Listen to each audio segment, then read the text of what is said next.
Hello guys, welcome to the first review for Montober 2018.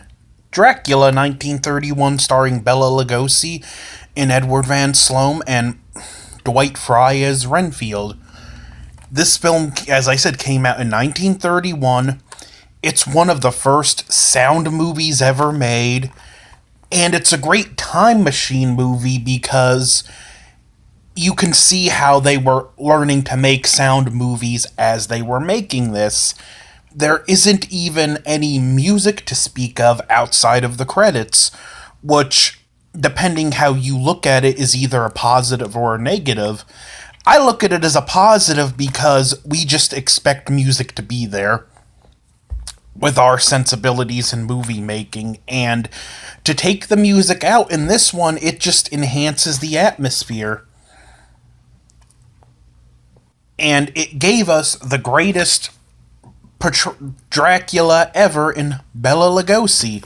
Bela Lugosi was Hungarian, spoke very little English, learned it for the movies and plays he did, and the rhythm in his accent and the way he spoke forever became the voice of Dracula.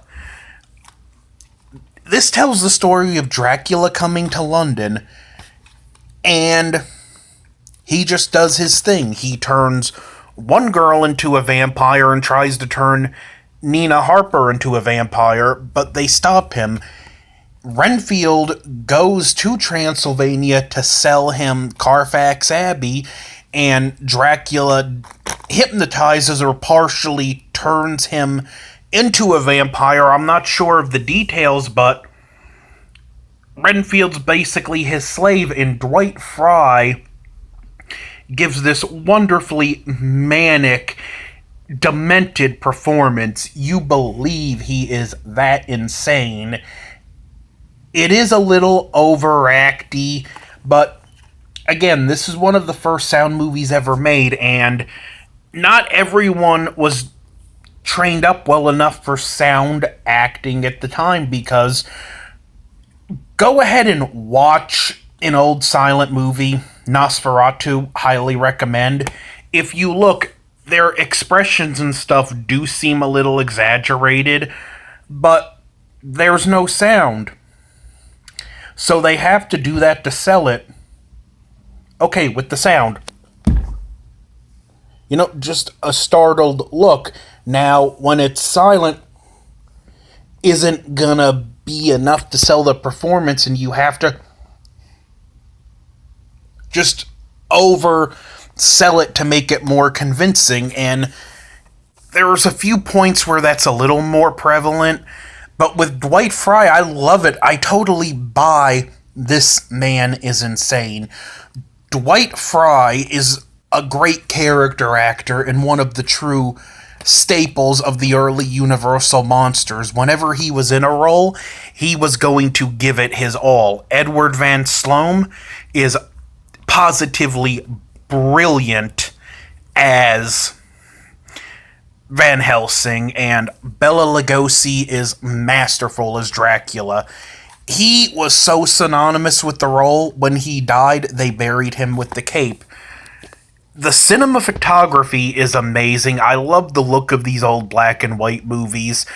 Making black and white films is an art film into itself, and if you look at ones that have been colorized, there's a reason they look so bad, because they were meant to be viewed in black and white. They just look better. There's actually a Spanish version, which I may talk about in another year when I do another Montober, but one of my favorite scenes in this film is when Renfield first enters the castle, and there's this big spider's web, and we know Dracula walks through it, but he's standing at the top of the stairwell.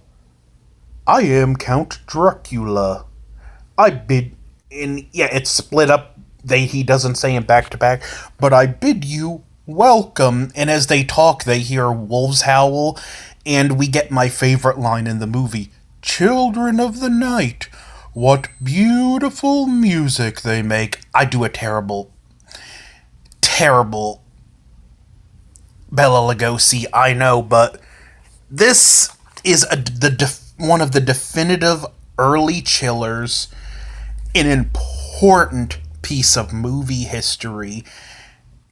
And if you're a horror fan or just a classic movie fan and you haven't seen this, get it now. I have, I have this box set, and some of the movies overlap on it, but this is the way to go if you want to check out these movies.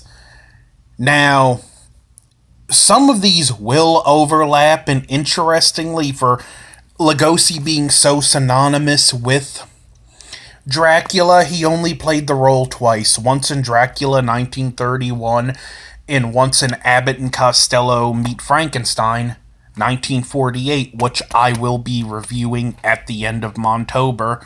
I'm going to top it off with what I consider to be the definitive monster mash, because it brings back Bela as Dracula, Lon Chaney Jr. as the Wolfman, and Glenn Strange as Frankenstein. It's a great, funny movie, and I'll talk more about that later, but yeah, I've kind of rambled, but again, this is one of those movies where I really can't say anything about it that hasn't already been said. Dracula 1941, a landmark, and this as being the first film arguably in the catalog of Universal horror. Some put Phantom in with that. I kind of agree, but the Universal movies that started in the Golden Age, which this is the first Golden Age horror film done by Universal, is what established horror as a genre. So, highest recommendation. Check it out. What are your thoughts on the film?